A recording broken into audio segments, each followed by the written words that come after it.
I need you to make some noise. Please welcome to the stage your host for this very special panel coming to you right here at the main stage. Please welcome Mimi Chen. Hello, hello, Amazons! Welcome! Welcome to the very first Wonder Woman Historia, the Amazons panel ever!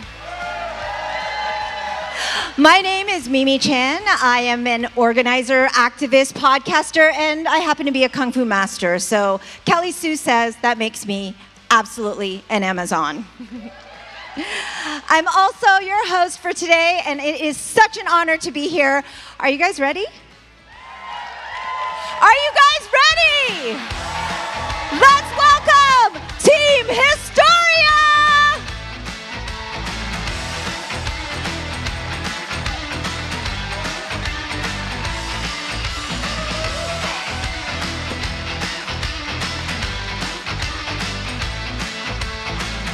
All right, Amazons.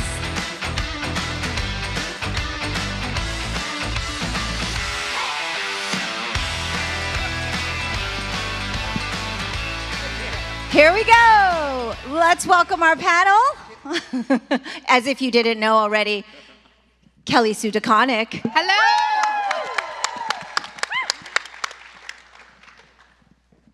Jean Ha.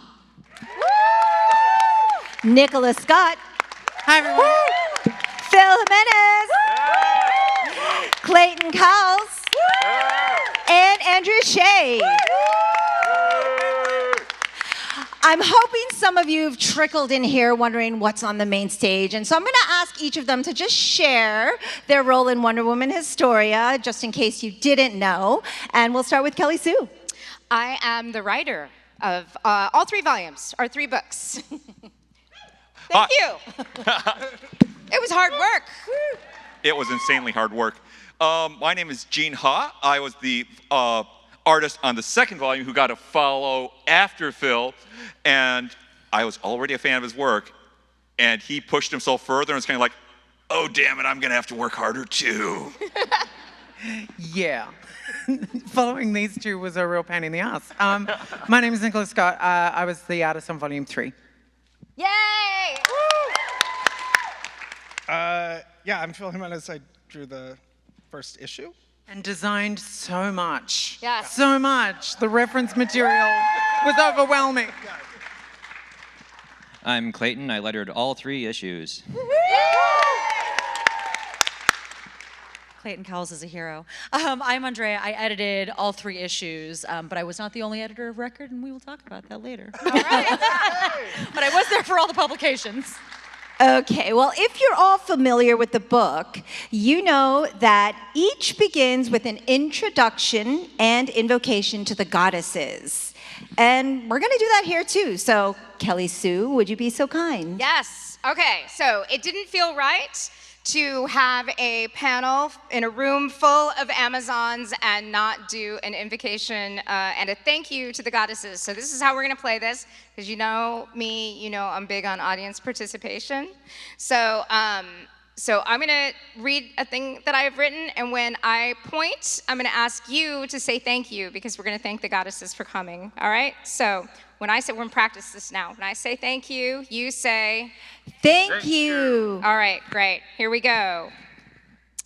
You, my friends, and I, we are the children of the 7th tribe, and thanks to the wisdom of Hippolyta, the blood of the Amazons runs in your veins. So it is right and just that we should welcome and thank the goddesses and our ancestors for their gifts. First, we thank the ancestor Tarpe Mills. We thank you for the women making action hero comics, for we know that you were the first. Thank you. We also thank the ancestor Tina Turner. We thank you for the strength and will to give our all every time and every day, and especially to keep our energy up on the 3rd day of a convention. Thank you. We thank the living goddess Dolly Parton for reminding us to be, yes! We thank the living goddess Dolly Parton for reminding us to be kind and to love one another. Thank you. We thank the goddess Hera because she is mother to us all. Thank you. And because we are wild things gathered, we thank the goddess Artemis.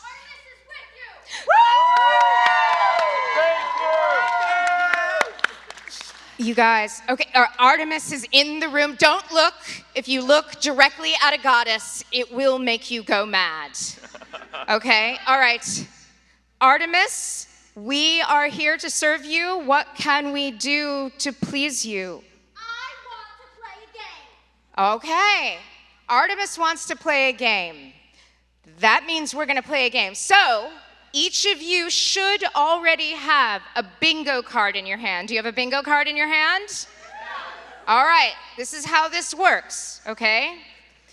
If something in your bingo card appears in quotation marks, it needs to be said. If it is said, then you can cross it off or X it out, however you want to do that. Once you, if it does not have a quotation marks, it's something that is performed, an action that is done, and then you can cross it off. We're going to leave you to be judges of all that. We're not going to adjudicate this. I trust you all. You are honest Amazons. And if you get a line, either horizontally, diagonally, or vertically, you've all played bingo before, I trust. I want you to shout, not bingo, but Great Hera. Okay? Can we practice that? Great Hera!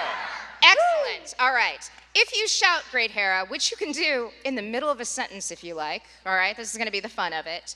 Anytime you get Great Hera, Artemis is going to bring you a gift from the goddesses. Now, you don't get to dig around in the bag. You take what the goddesses give you, all right? You're going to reach in. The first thing you touch, that is yours. Those will be your Amazon bracelets, and those will indicate your Amazon tribe. And we'll continue until we run out, all right? Everybody in for this? Yeah. Woo! Love it. All right, that's our game. Thank you, goddesses. Thank you. Amazing, amazing. Well, today we are going to have a pretty free-flowing conversation. For those of you who want to tune into more in-depth, long-form conversations, there's been several podcasts already on Wonder Woman Historia with many of the creators. That can be found on TV Tropes, the Sifu Mimi Chan Show, Word Balloon, and Geek Sensei Read Along. So please check those out so that you can really hear. Some of them are over an hour long, and they're really in depth, very, very detailed. And like Kelly Sue mentioned, this is going to be a lot of fun. This is super relaxed. Our tribe up here, we've been very exhausted over the last few days. So you may just end up in a living room conversation with us and just get to benefit from that. So I'm excited to be here. This is very epic. I don't know if everyone realizes we said first ever, but also we just have such an amazing full team here. However, I wanted to start, we mentioned we have our artist and our letterer and editor and writer, but with some colorist appreciation, because that's the only representation that's not on stage, and I would love for you all to kind of give a shout out and some share about that. I just want to give a shout out to Ron Fajardo, Hi-Fi Color, and Arif Prianto because they made me look so amazing on Volume 1. Annette Kwok, too, for being my colorist extraordinaire on Volume 3. And my pal Wesley Wong for making my colors look amazing and also not ruining some very subtle stuff and understanding what I was doing, because all the trompe l'oeil double images would not have worked if he'd made the colors wrong. Yeah. Absolutely. Awesome. So let's give an applause because they're not here, but we want to show some love, Amazons. Yes. All right. Clayton, I'd like to kind of start with you because the letterer category, I haven't gotten to talk to you yet on the podcast. We'll remedy that. But was there any challenge of lettering gods so that they didn't also look corny or just out of proportion? Can you share about that experience? Yeah. Well, we decided early on to keep it fairly simple. We wanted Zeus to stand apart because he's he's a literally enormous presence, and I think the key to not making things corny is to just treat the subject with dignity. And if any god deserves to be treated with dignity, it's Zeus.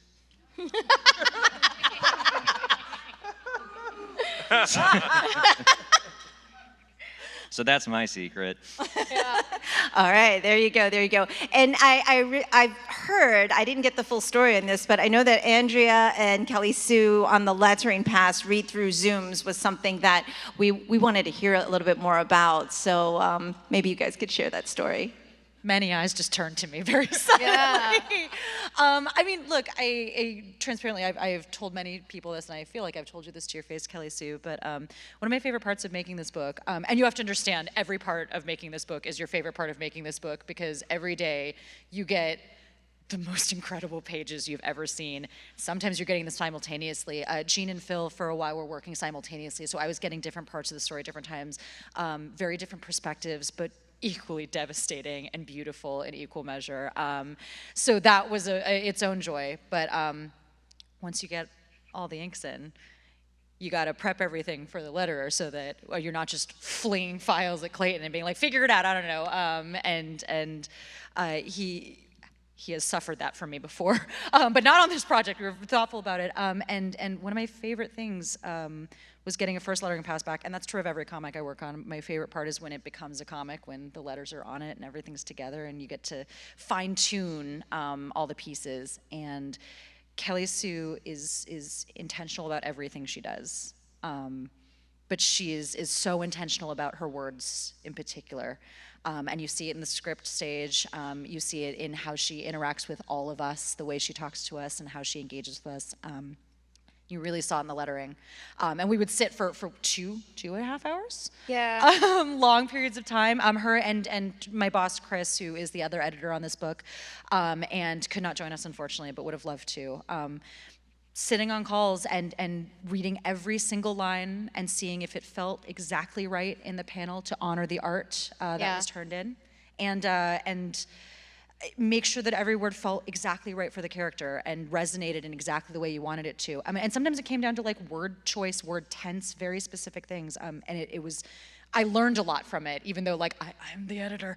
But I learned every day from Kelly Sue, and it was such a pleasure. It's not, the lettering pass is, once the first round of lettering has been put down on the book, usually you go over it like on your own. It's usually not a communal thing. Yes. So you sit and go over it on your own and look at it, and you put your notes in and you send it to the editor, and the editor collects it with their notes, and then it goes.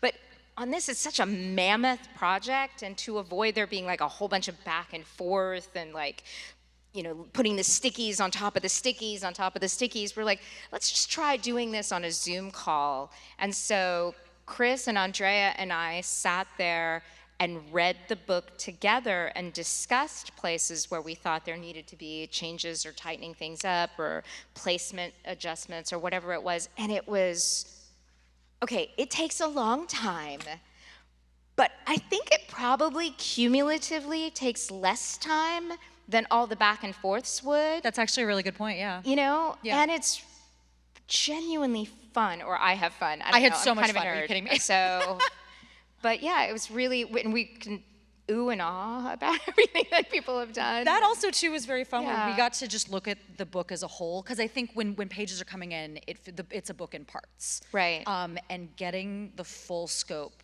of what was done and the incredible amount of work that was done and getting to appreciate it as a whole for the very first time, it's magical. It feels very, very magical. I had a great time on that. And I think it's a great gift to Clayton because he's not getting 3 sets of notes. No, he's not. Yeah. Yeah, I remember the notes on this book being really tame. Yeah.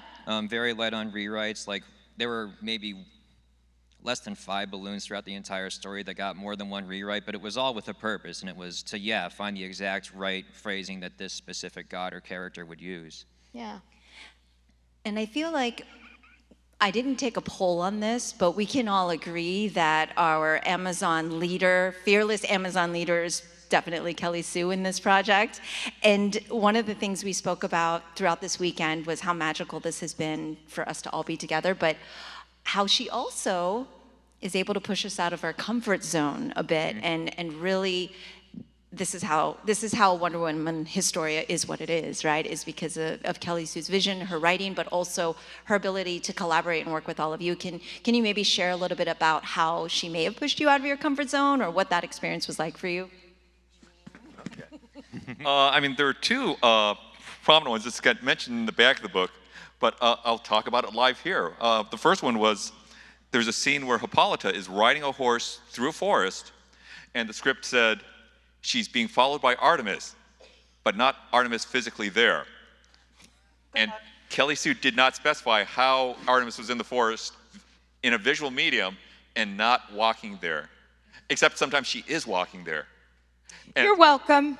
yeah.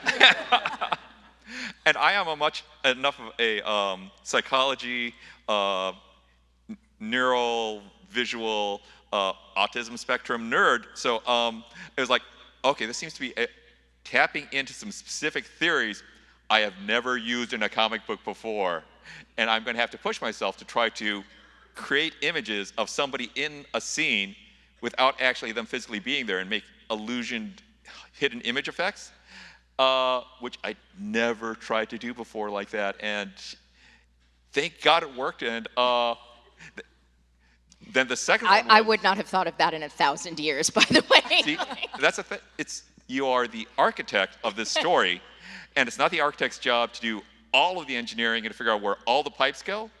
But if you say it's a 1,000 story tall building, and I would like really good water pressure on the 1,000th floor, that's my job to figure it out. And it's like, I didn't know that's possible. And then I engineer it, and it's possible. It's like, okay, I'm glad you asked me to do that. The second one was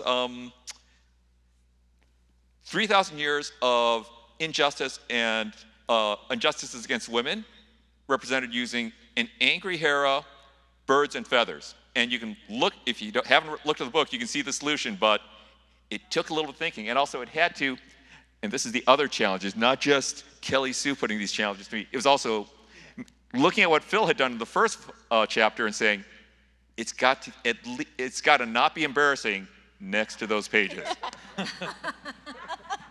I mean, this is a thing, because actually I was privileged to speak to all of the artists here, and both Jean and Nicola were like, Nicola said, I was really glad. Maybe you could share that the order of the issues and of where you got to do the third one, and what that meant for you. Sure. Well, Kelly Sue's scripts are really sort of, they're very generous to the artist in that they're never sort of telling you what to draw. It's always, here is the sense of what we're trying to achieve. And for my volume in particular, I didn't get a lot of those moments where it became too esoteric out of what, beyond what Phil and Jean had already done. Mine was sort of like, here's the culmination of what's happened, and now we've got to move into the action moments. But certainly the sort of, the judgment sequence with Hippolyta kind of, being invited to Olympus by Artemis, that sequence sort of, there was essentially a little bit of a panel breakdown, and Kelly Sue had done this sort of very cute sort of thumbnail of it was really just more, I think, for you to cute, sort of it's work really out that it sort of made sense that there was sort of a sequence to this, because it needed to feel a little bit abstract. Yeah. And within that, it was like, okay, I know it needs to have a feeling. And there is no way in hell I'm going to try and achieve what Phil was doing, because absolutely not. And also it is its own moment, and it's a moment where a human being has essentially been delivered to state their case. And so I needed it to sort of feel something other. And so that in itself is a little bit of a layout challenge. But for the most part, I love that kind of generosity. The real challenge for me was here are all of these dozens and dozens of named, fully costumes, back history characters that Phil has created, and even more 7th Tribe characters that Jean has created, and they just go to war. Here's a battle scene, and another battle scene, here's another battle panel. And occasionally they'll be like, and we focus in on this character having this moment. But for the most part, it's like battle scene, battle scene, battle scene. And it's like, oh, shit. I've never been to battle. I don't know what that looks like. But sort of the challenge is sort of making sure that all of these sort of beautiful characters have a moment somewhere, because not every character gets a line of dialogue, but their proximity to each other, the fact that they're all fighting together, that all of these different tribes have come to join the 7th Tribe in solidarity to protect themselves. It was so important to me to sort of really mix them up and give them lots of opportunities to sort of fight. Pull out sort of random characters that Gina drawn into the background of his sort of 7th Tribe saved characters, and make sure that everyone got seen somewhere. And I have to point out, and let's cheer for the fact that, you know, there was the Eisner win and all. And I want to say I really loved watching Phil speak when he accepted that. And if you want to kind of share what that moment was like for you, because I was like, darn it, I'm not at SDCC this year to see this. But it was really meaningful and obviously well-deserved. But yes, and all of the above for this amazing, amazing piece of work. If you have Phil cries on your bingo card, get ready. I was helping the bingo people out, honestly. I know, right? No, it's actually really funny, or not funny. The thing that I mentioned during my, so the first volume won 2 awards, which was Best Artist, but then Best Single Issue, which I think is really important, right? So because the entire team of that issue won, which is, and because I think the colors of that book and Clayton don't get enough credit for their contributions. And for the insane amount of work I asked them to do. I think it's just so I was really happy that that they were acknowledged at least in some other way. But the sweet thing about that win for me, that book was 2 things for me. It was a tribute to Kelly Sue. Every page, every line, every design was basically my attempt to impress her because I like her so much. But that book was another thing, which was a tribute to my mentors and the people who inspired me, including George Perez, who had died earlier that year.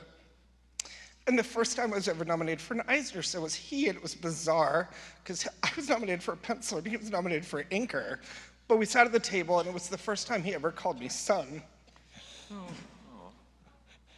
So, 25 years later, it was a really lovely full circle moment to accept an award for a project that really meant a lot to me, with a coworker who means the world to me, in the name of a mentor and inspiration for whom I would have no career if it wasn't for him. Thank you. All right, guys, your bingo cards are filling up now. If Andrea is crying on there, I don't know if you could see it from your angle, but I think you got her too, Phil. Is there a distinguishing factor between tearing up and crying? No. Okay, great. You can cross your bingo cards. Can I just want to give my... Please. This is the way I've been describing Volume 1, which is Margaret Atwood and Stanley Kubrick and Alexander McQueen got together and did a movie. And Gene, you get to film the second one, the sequel. Good luck. Wow. Wow. That's great. I mean, you Phil all does heard love that, fashion, right? This is going to be on my business cards from now on. That was great. I don't do business cards anymore, but I'm doing them now. I've been noticing, so how many of you have gotten your book signed? Yes? Yes? Many, many. I've seen that your tables have been packed. But I notice you all have a specific signature and something that you've chosen that's been important to you, clearly, because I've been looking over your shoulder, not creepily or anything, but kind of watching you do your signatures. I'd love for you to kind of share what it is that you're writing and why you chose that. Yeah, I do that for just about every one of my books. I'll choose one or two things from the book to write in it when I sign. And for this one, for the collection, I chose "Remember Who You Are Already," because there's so many. Like it's very weird to have an attachment to a moment that you wrote, because it feels like, oh wow, I did a really good job there, I nailed that. But I think it's bigger than that. Like when you're really creating something like this and doing it in this incredibly collaborative way, there's so much more back and forth on this book than most any book, certainly any book that I've ever done for DC or Marvel.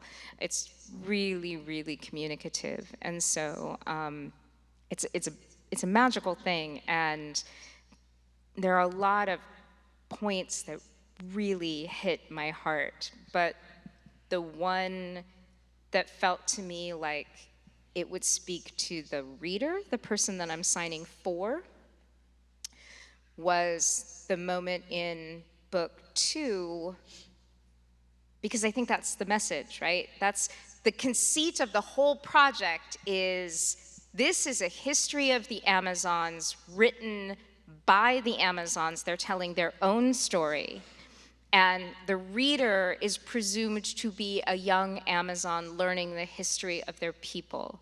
And because of Hippolyta's wisdom, because Hippolyta chose to send in book 3 the lions in sheep's clothing out into the world, the Amazon's blood runs in all of our veins, right? So it's about kind of letting yourself be who you are, accepting that you are an Amazon and you are worthy and you are strong and you are, maybe strong isn't the right word because that feels like a burden sometimes, but you are powerful. You have a power inside of you. And so that line in book 2 that says, she became an Amazon the only way any mortal woman can, she became an Amazon when she remembered who she was already. That seemed to me to be the thing I wanted the reader to really take away from the moment. So. Lovely. And Gene's up here doing exactly what he does in the books, as a matter of fact. Which is drawing. And he's been doing it for like 10 hours a day or something. I don't even know how his hand is still 11 hours. 11 hours. Thank you. Thank you for that correction. We have advice for young artists out there. As much as possible, to avoid wrist damage and a carpal tunnel, you'll see that I'm, as much as possible, drawing from my shoulder and my elbow and not using my wrist. All right. Oh. He's so focused. When I've had the So time the to original autograph question. books, I take a spare copy of Historia, open it up to as random of pages as I can, pick an image from it, and then draw the character lit from behind in profile using a metallic marker on the dark inner cover pages. Oh, is that all? Yeah. I mean, I could do that too, but I just decided to write that line instead. How about you, Nicola? I try not to draw at conventions too much because I talk too much and I like to talk. I finally got 2 sketches done today, and I did them in about 10 minutes. I like to I don't want to quote from the book because the quote is the writer's work and because I'm not going to draw something. Depending on what the book is, and for this book in particular, this is this book is like an invocation, it's a prayer, it's an incantation. And I like to put a blessing. So for me, I write for them for now and forever, blessed be, because it feels like it spans the time, all of time that Hera can see through her millions of birds. Awesome. Phil. I have been putting a quote from the book, but in quotes, because it's not mine, of course, it's Kelly's. And the line is, I love you so much. Is a doomed venture may still be a worthy one? Even a doomed venture may still be a worthy one. And it's something Hera tells Athena. And it has particular resonance to me, partially because the project itself, there were a lot of hurdles that my poor editors put up with as we were doing this first book. And it seemed often like we just weren't going to make it. But also more broadly because the journey is so important to me, and the journey of this process was so vital. And whatever the end result, awards, even this, like the relationship I have with Kelly Sue, the sort of renewed passion I have for the work, it's, to me, it's sort of suggesting like, that the journey is important. It might, the end result may be doomed, but like the path there is so worth it. And it was. So that's it. You're just the loveliest. If you have Phil cries again on your bingo card. Phil cries twice. You might just want to stamp the whole row. Right? Yeah. Clayton's is really complex. Yeah, I just signed my 2 initials because I couldn't think of something profound to say. I thought I should go back to my hotel and read some Kipling. Never got the chance. This is especially great too because if you've stopped by Clayton's table, he is doing these really beautiful commissions of sound effects, and so like seeing him do this and be like, I don't know what to put. I don't like what could you possibly put on a page? Certainly not your excellent lettering skills. Mine's boring. Mine is my signature, which is. Was called by my mother so simple, your identity will be stolen any day now. So if anyone wants to steal my identity, you're welcome. But yeah, I wish I had a profound thing I could include here too. But I would, if we're talking about favorite quotes, of which everyone has heard me talk ad nauseum on this stage about how there are like 2 to 3 points per issue that I trigger cry every single time, which again, congratulations on your bingo card. But I trigger cry every time, and I've seen these books from script to, and then when you get the inks in, you look at the script and you look at the page and you make sure it's all making sense. And then I cried then too, and then I get the lettering and then I get to cry then, and I get the colors with the letters and then you cry it one more time. And it's every time, and it's there are very few books, things make me cry all the time, obviously, it's why you're probably crossing your bingo cards off, but this is a book where every time it hits again, and I think harder, which is a really profound thing. And one of my favorites from the first book is when the Amazon tribes were being born. And Demeter's is the first tribe, for she is who ensures man reaps what he sows. And it is brutal and it is angry. And so many of these quotes are beautiful and uplifting and evocative of a triumph of spirit, as they should be, but there's a real anger in this book too, and a real justified anger that I think a lot of, I'm gonna cry again, that I think women, people of marginalized identities, people in marginalized communities, people have been cast aside and overlooked and made to feel invisible? Anyway, you get it. There's an anger and a righteousness there that I think is very present and very beautiful, and that's what's always resonated me with this book. As much as the hope and the triumph and that things will not be better for 1,000 years, not for 1,000 years, as Jean so beautifully put it. But yeah, sorry, I didn't mean to take up so much time on this one. No.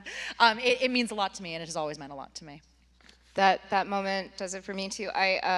And that was one that surprised me. That's one of those ones that feels like, I think it's a Stephen King thing from maybe On Writing, where he talks about taking away all of you're removing all the bits of the marble that aren't the statue. And so sometimes when you're really in it, it feels less like creating and more like discovering. I remember when we did our lettering pass, that was one where you were sort of like, I reread this, and I was like, I wrote that? Yeah, it does not feel like I rewrote. It feels like such a thesis statement for the feeling you were looking to evoke, and that was one where, we, as Clay mentioned, we nipped, we tucked, we did things. we were just like, walk away from that one. Walk away, it's perfect, Yeah. leave it alone. Yeah, there's a couple of things in the book that were not planned, that were, they're not in the pitch. The pitch runs in the end of the collection, but there were a few really important things that I found along the way that I don't know how it would have worked without those things, but I didn't know they were coming. Like, I didn't know Hippolyta was mortal until I started scripting. And that changes everything. But that wasn't part of the original plan. It's a thing that you sort of discover, and then you're like, oh. And I think, Phil, you and I got on the phone when I figured that out, and I was like, oh, hey, so listen. And yeah. That was. Just on this note, just in terms of discovery, particularly for as someone who is fairly steeped in Wonder Woman mythology, I was really excited about working on this project because I could sort of shed best as I could preconceived notions. I knew a lot of people thought or assumed that when I came on the book, I was going to do we were doing kind of redoing George Perez's Wonder Woman. I was so excited that we weren't. Kelly Sue and I had really important discussions about righteous anger, speaking about that, which was a very hard concept for me at first, and then Donald Trump was elected, and I'm like, oh, I get it. And so it was interesting because I was drawing Historia during those years and during COVID, and I can't stress enough how the political environment in the United States really sort of shaped the work that I was making and my take on those characters and our discussions. But on a slightly more kind of nerdy note, one of the things that was really interesting to me was working with Kelly Sue on the goddesses, because goddesses like Demeter, who I never really thought much about, she became like this fan, for me, like a fan favorite. I became obsessed with her because we were doing more research and kind of digging, and Wonder Woman mythology tends to sort of lean into Aphrodite and Athena, and these others became really important to me. Part of that was through design. I don't know about YouTube. I tend to, some characters I figure out when I've drawn them, like a little bit inside out, but particularly with those goddesses, once I knew what my version of them looked like, I was like, oh! And there was a lot of discovery in that for me. Yeah, and speaking of discovery, I can't even begin to guesstimate the depth of research that has to go into a book like this, and what rabbit holes and where you end up, and you realize, wait, no, I need to start doing work because now I've just read my 8th book or something, right? So what was that process like in terms of how in-depth you felt like you had to go, and what was the stopping point, and it's for anybody who wants to jump in and share. Oh, Adrienne Mayer's The Amazons book was a big one for me.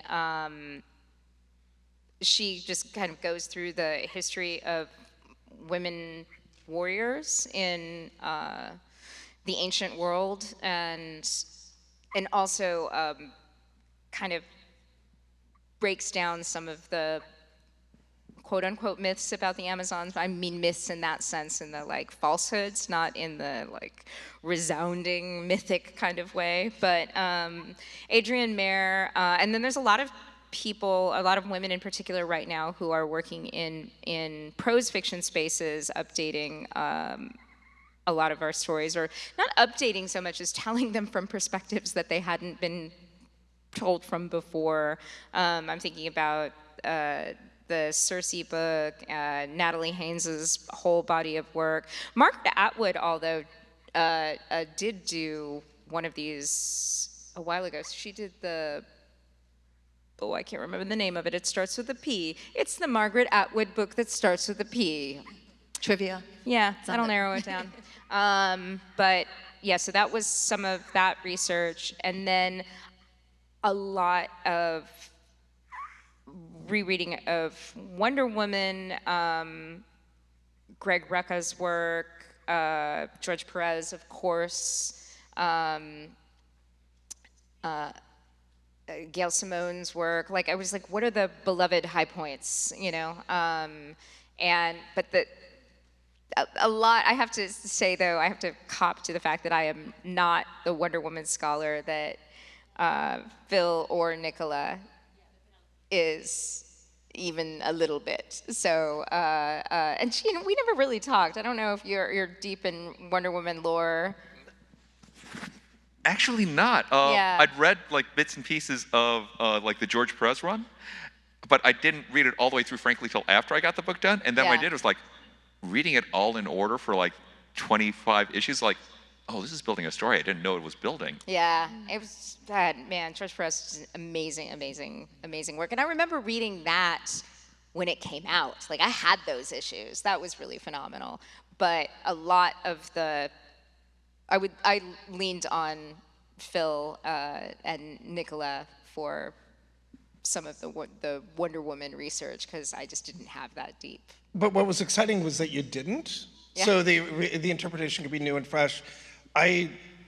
For the most part, working with you, didn't want you doing that. Like, 'cause then all we were doing was rehashing. Right. The idea that you're like, I don't know this stuff, I'm just going to proceed was thrilling to me. I mean, let me just say, I was stunned by what I saw when I jumped on board on how you were doing things that I hadn't seen, literally never seen done in comics before. Like, I mean, the way you handled the mythology is kind of unique to me. I don't think I can really phrase that.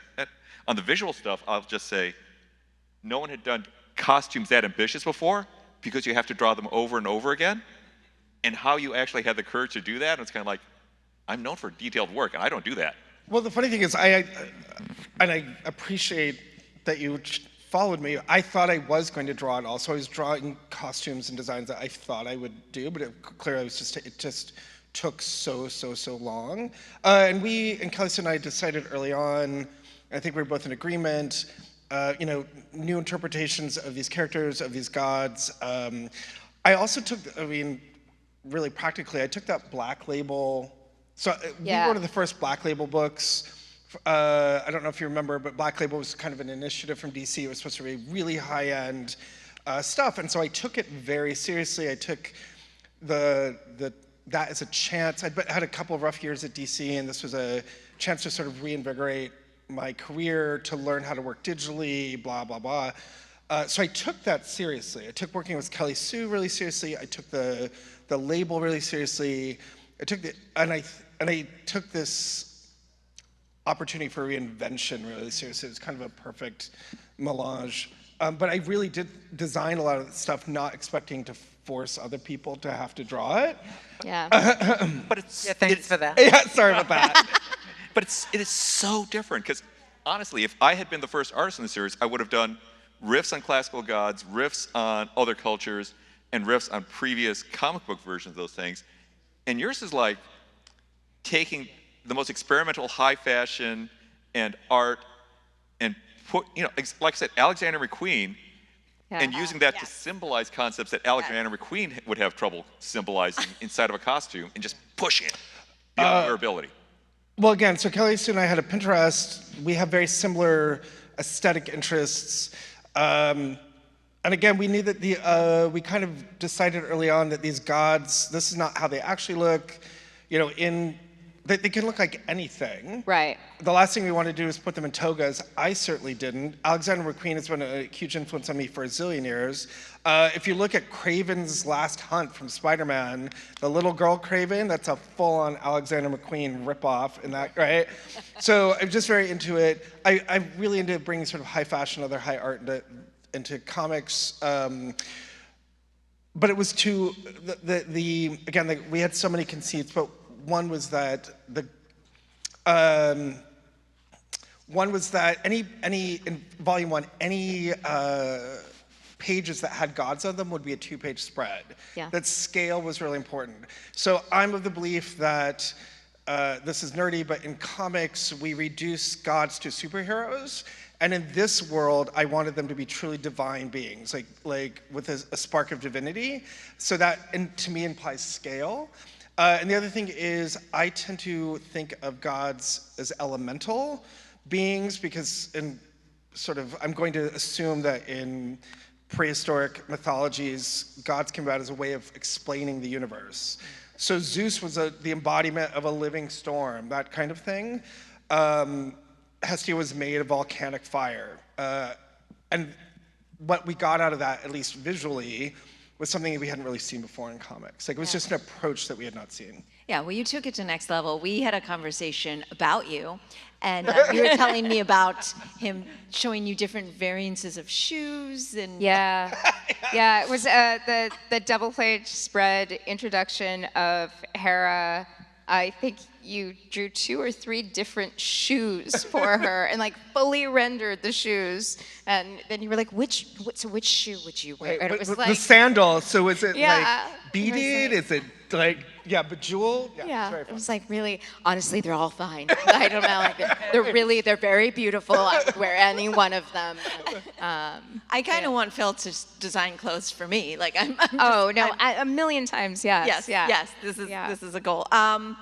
I can't believe we haven't had a great Hera yet. Oh! Hey, there you go. All right, Artemis will hook you Artemis up. Woo! will be on the way. Yeah. All right. And will there be more books? Will there be more books? We want more books. Yes. Do we want We more want more books? books. Okay. Yeah, well, so there's no official green light yet, but all of the conversations that we've had have been very positive. It has been a critical and a commercial success. So I'm looking over to make sure. I'm like, you wouldn't call it? Yes? I would classify it as that. Okay, yes. okay, My okay, good. professional All right, opinion all right. is that it has been a huge success. Okay, all right, all right. Good. No, you're golden. We're not coming after you. I promise. Okay, all right, great. No, but also, you know, there's definitely interest and enthusiasm. What we've talked about is mostly figuring out timing and schedules, and if everything aligns. Yeah. That's one of those things. Is the cosmic magic of this book is that everyone could be involved and everyone could take that time to make it real. Right, and right. We want to. If we're gonna do it, we're gonna do it right. Yeah, and there's 64-page issues. It takes a long time to They're large. write and draw, right? And they're oversized. And they're oversized, which was fascinating. For me as a writer, I had some ideas about what that was going to mean that were wrong. Like, I thought, oh, they're bigger pages. I can fit in more story. No, I cannot. That is not how that works, which was just fascinating because if you were at my script writing workshop yesterday, at the very end, we touched on this truth, this like undeniable truth that you just can't escape, that if you are doing comics the way we are doing comics, the base unit of a comic is the page. No matter what size that page is, it is one page. So I can't have, no matter how big the page is, you can't have 2 climaxes on that page. Yeah. It's not gonna read right.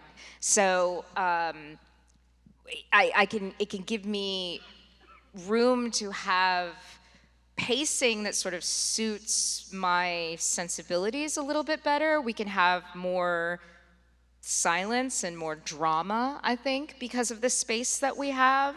And I think that suits a story about gods and mortals.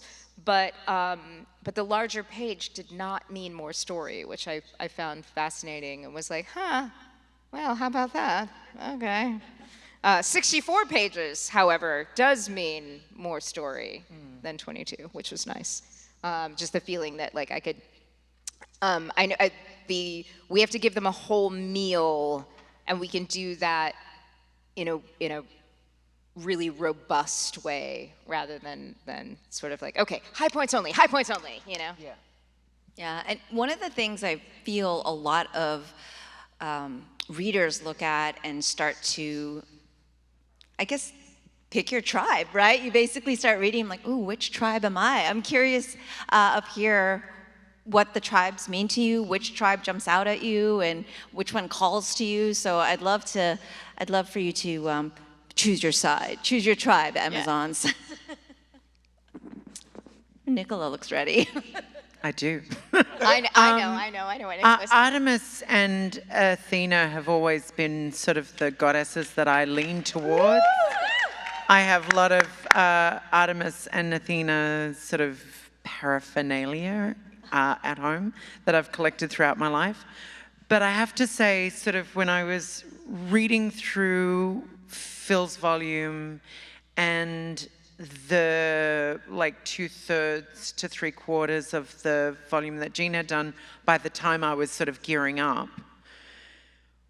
and then it sort of really settled in when I started. It was the seventh tribe. I was like, I didn't expect that there would be this human component of Amazons, and that introduction of these characters was really interesting.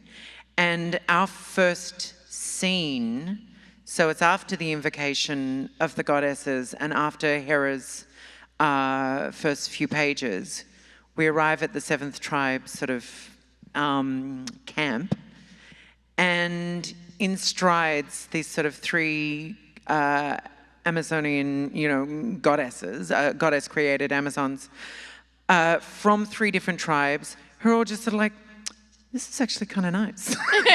Because what this ever-growing seventh tribe has managed to do is create a community. Yeah. And these sort of, disparate tribes of goddess-created Amazons, they're there with a mission, but they haven't yet sort of really sort of thought about community until they've experienced it.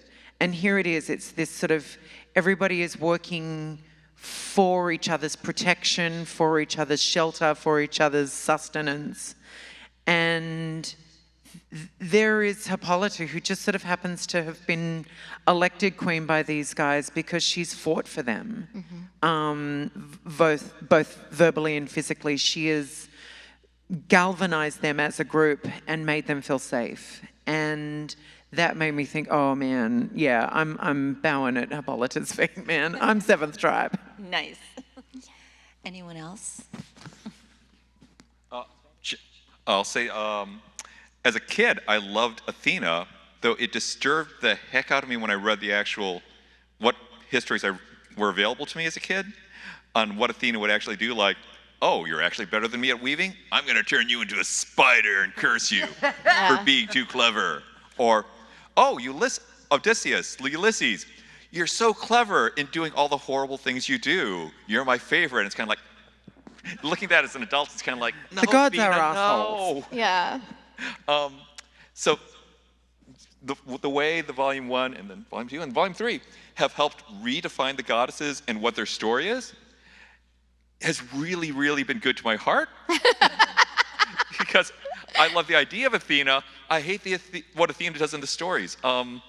Also, seventh tribe, keeping the story alive even though we know we're going to die, and trying to figure out a strategy to go forward so that even if we have doomed ventures, the story of our doomed venture will inspire people with the righteous anger of Artemis, thank you, Artemis, to keep on going and to keep up the fight, even if it takes 3,000 years. Yeah. Well said. Yeah. I think, so it's so funny, I have to say that I was like, when you were like, I know, I was like, oh, it's going to be Hecate. And I was like, I was going to ask you to actually guess because you seem so confident. I was like, oh, I know what Nicola's going to say. And like, no, Hecate didn't even come up. I love her. No, I know you do. I know you do. I'm sure she does. She does. But because like Nicola loves all the witchy stuff, But yeah, I think it's so hard to get, like, Hera is my goddess, Hera is my girl. So, and Hera doesn't have a tribe. She has the seventh tribe. She's essentially picked Hippolyta to do the job. Yeah, so she has the seventh tribe, and there is also something, which is so funny because I always knew that there were going to be mortal Amazons, but Hippolyta's part as as being born mortal, like that is, the fact that wasn't there, I'm like, there was nothing there then. There's no story without that. I don't know how I thought I could proceed without having that piece is really phenomenal, but it's such all of this is about engendering a love for humanity. And so it's really impossible to pick. Like, there are ones I admire. I like that's the first time we see the Amazons and that hunting party, 3 of whom are from Artemis's tribe, and Antiope is our narrator too, so she's our voice, she's our way in. like the antlers and the blood and the twins that are like crouched down, like, oh, come on, that's so cool. All right, excellent. Whew. I was really starting to worry, you guys. But yeah, I admire the designs of all of them, their ideas about all of them. I think Hestia gets short shrift. Hestia has not gotten, all right, on. Right. Hestia has not gotten the time and love I need to give her. So we have to do more books. If you would just let DC know that we have to do more books because I need to make it up to Hestia, that would be cool. That is going to be my pitch in the Greenlight meeting. Okay, all right, sweet. You Thank must you, thank understand you. Hestia has been underserved. And sales will love that. All right. And listen, the gods, they're mean. They will come for us, okay? I'm gonna actually frame it to DC that way. Okay. It's that, like, if you don't do this, the gods are coming for you. We want to do it. Well, now that they're on the island, they can get domestic. That's where Hestia comes in. Yes. Quick Hestia story. I told you. So, Hestia became one of my favorite goddesses, shockingly, when I read a passage in some book about mythology that her name, very few images of her exist, but her name was evoked more than any other god or goddess, because when you walked into a door or you sat to eat, you gave praise to Hestia, because she let you into the house, and it was essentially like giving a prayer for the food. And I thought Cooked your food. yeah, and so I think about, I was sort of obsessed with this idea that this minor goddess was spoken about so often. Yeah. So is that your tribe? It's hard for me to choose because I designed like all those, so I'm not going to choose. Okay. Clay. Sue, you want to choose for him? What would you have guessed? What would you have guessed? I would have guessed. You know, you're such a softie. Like, you're such a heart. Like, Cuddle you monster. lead, but also you're. Oh gosh, this is hard because okay, you guys. Phil, when I say softie, I don't mean not powerful, because I think that there is incredible power and courage and vulnerability. But you are the most vulnerable human being maybe I know in possibly my son. Oh. You guys are both like absolutely like, no, I can take it. Like, I will love you and I will be present, and if I get hurt, that's okay. And that is astounding. But you're also really, if there is a thing that can be overthought, we will overthink it. So there is a little Athena in there too. So I don't know if Athena or Aphrodite. Although it's like Aphrodite, the way we think of her is more about appetites than. But when I think about those Amazons, because I don't know how much time we have, the interesting thing, we had a discussion, I feel like, that led down a path about beauty. Yeah. But also that beauty is dangerous, right? So like when some cultures invade another culture, the first thing they do is destroy artifacts of art and whatever. Part of that's to eliminate another culture, but it's also to wipe away, objects of beauty are inspiring. Yes. And so what I wanted to do was create a tribe that was like insanely beautiful, but their armor was made of seashells, so just a mere touch you would be cut, right? So there was something about the sharpness, how dangerous beauty is. And I think in comics generally, and for particularly superhero stuff, we tend to militarize comics, right? Characters and costumes, like to make. Well, we externalize conflict as violence. Right. So, yeah. But I love the idea that one of the tribes was excessively physically beautiful, whatever that means, different sizes and shapes of beauty, but like radiant in there, like, and that the danger comes from that radiance, right? So Hecate's tribe lives in the darkness, and Artemis's is, on the forest. But here's they come out of the water, and you're like, holy shit! And they're just as dangerous and powerful in their own way. Yeah. That is the best flipping of the phrase beauty is pain that I've ever heard. All right, we do have to start wrapping up, but I wanted to give Clayton and Andrea a chance. If you'd like to share, you don't have to, about any tribal answer. I'm a Libra. And Andrea. succinct and beautiful and perfect. No, Yes! Libra? I hope it was Libra. I hope it was Clayton saying I'm a Libra. No, I think every little girl wants to be Artemis. I think everyone wants that. When I was growing up, I loved Artemis. I loved the idea of the moon and the goddess of the hunt and all these things were, and the brutality of it and little girls can be mean and brutal and weird and all the things. And I love how. Hallelujah. Yes, indeed, and in a way that I love. But I was thinking of this before you said all those beautiful things about Aphrodite's tribe. And I loved, and to be clear, Nicola gave the Historia book 1 answer of all these answers where you just hear about the 7th and building community and all that resonated with me. But I love Aphrodite and I love her tribe and I love how you design them.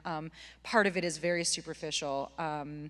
When I was growing up as a half Asian girl, whenever I saw an Asian in anything, I would just point and be like, her, my favorite, that's the one. Cassandra Cain, my love of her came from that. You look for yourself in the stories, and Pythia, the queen of Artemis's tribe, was my child, the inner child pointing me like, her, love her. And she doesn't have a ton of lines, she's not there, but all 3 of you made her feel so present. That makes me misty. It was really, it meant a lot to me. And but additionally, in the nuanced way, not in the just me pointing as a child seeing something, the idea of and as you said, we play more on appetite and on hunger and wanting things, and I think wanting the world and being told you're not allowed to have it, right, is such a complex feeling, and she represents that, but she also represents the compassion and the love and the things that I think everyone on the stage really, you all lead with that in a way that I found very inspiring, and I try to emulate in my own life. So when we talk about tribes, Artemis is Aphrodite is very much what comes to mind for me.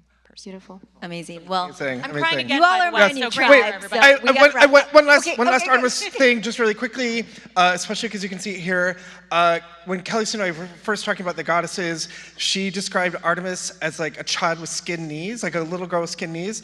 And I knew instantly who that being was. It was the amazing thing about her, and by her I mean Kelly Sue, is that her descriptions of the goddesses were highly conceptual, emotional, thematic. They were not necessarily like this. She looks like this person, and that description. She always has skin knees. I understood her instantly. I knew who it was. Thank you. All right, go out there and skin your knees, guys. Thank you. Let's hear it for Kelly Sue DeConnick, Jean Ha, Nicholas Scott, Phil Jimenez, Clayton Cowles, and Andrew Shea. Team Historia, everybody! Thank you, Mimi.